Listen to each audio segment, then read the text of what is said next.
remerciements et mes félicitations à Roland pour la réussite de cette belle journée.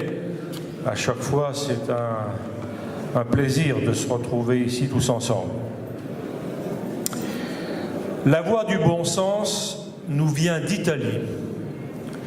Matteo Salvini, ministre de l'Intérieur et chef de la Ligue, a récemment déclaré « Je suis payé par les Italiens pour aider à procréer et fonder une famille, pas pour les remplacer par de jeunes Africains ».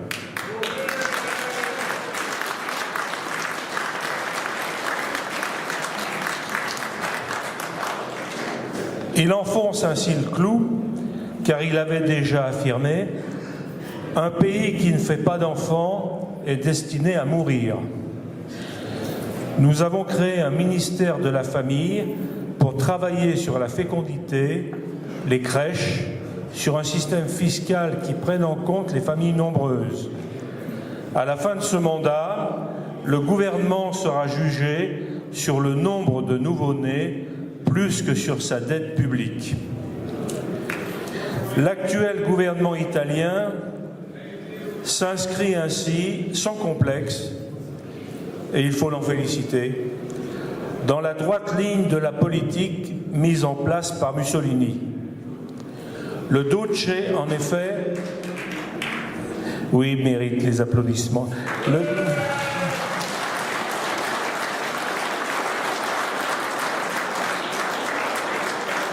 Le Duce, en provoquant la construction de nombreux hôpitaux et cliniques, permit une lutte efficace contre certaines maladies et la mortalité infantile qui se montait à 70 000 décès en 1925 et chuta à 20 000 en 1930. Ce qui faisait dire à Gandhi, oui, Gandhi, le Duce est un homme d'État de premier plan, complètement désintéressé.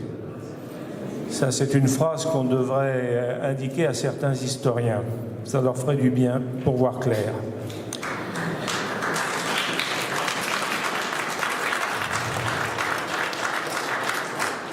À noter que Mussolini, qui avait une vaste culture historique et voulait s'inscrire dans la tradition romaine, s'inspirait directement de la politique nataliste de l'empereur Auguste, il y a 2000 ans, qui avait imposé des taxes spéciales aux célibataires au-delà de 25 ans. Dans l'Italie fasciste, chaque ménage recevait une prime pour l'arrivée d'un nouveau-né. Aujourd'hui, et les Italiens assument sans complexe l'héritage, j'ai souvent eu l'occasion de le vérifier. Aujourd'hui, la Russie de Poutine s'inscrit dans la même logique. Un capital maternel prévoit 9 000 roubles pour la naissance du deuxième enfant et de larges facilités financières pour l'acquisition d'un logement. Les familles ont vu leurs revenus multipliés par 2,2 en 10 ans et le taux de fécondité est en progrès. Ainsi, en Russie comme en Italie, les dirigeants ont pris conscience que la démographie est un avenir vital pour l'avenir d'un pays. Évidemment, en France, est un facteur vital, pour l'avenir d'un pays. Évidemment, en France, on est loin du compte, alors que nous sommes envahis par des gens qui mettent en application la prophétie de Wari Boumedienne, c'est le ventre de nos femmes qui nous offrira la victoire. On peut le vérifier tous les jours dans les rues.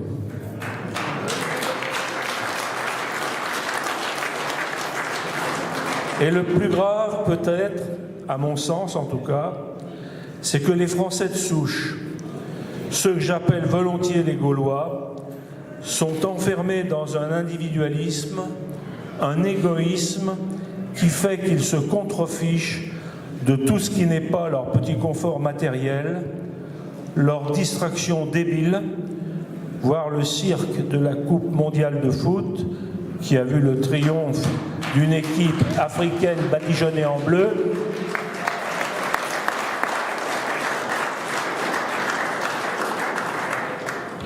bref, une façon de vivre totalement viciée par le modèle occidental, c'est-à-dire l'américanisme. Posons-nous la question. Un peuple qui sacrifie ses enfants à naître et envoie au Panthéon le cadavre d'une Simone Veil mérite-t-il de survivre?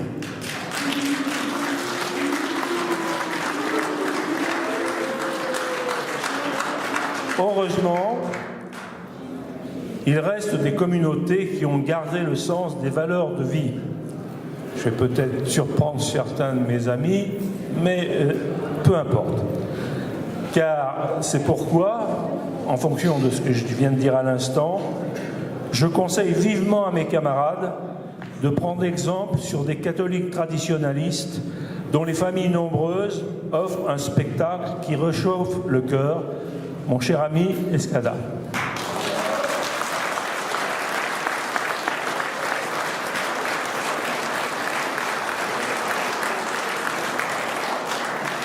Les beaux discours sur l'identité, c'est très bien. Mais les peuples européens n'auront un avenir que s'ils font des enfants, beaucoup d'enfants. C'est pourquoi, pour faire face à la guerre qui nous est faite par ceux qui veulent détruire notre terre et notre peuple, la bataille de la natalité est la plus décisive de toutes.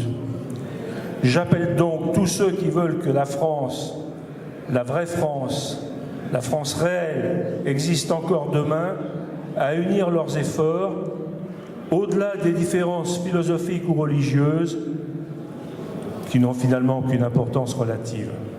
C'est à mes 4 arrière-petits-enfants, j'espère que la liste va s'allonger d'ailleurs, c'est à mes 4 arrière-petits-enfants que je pense en prononçant ces mots, puisque c'est d'abord pour eux que je me bats.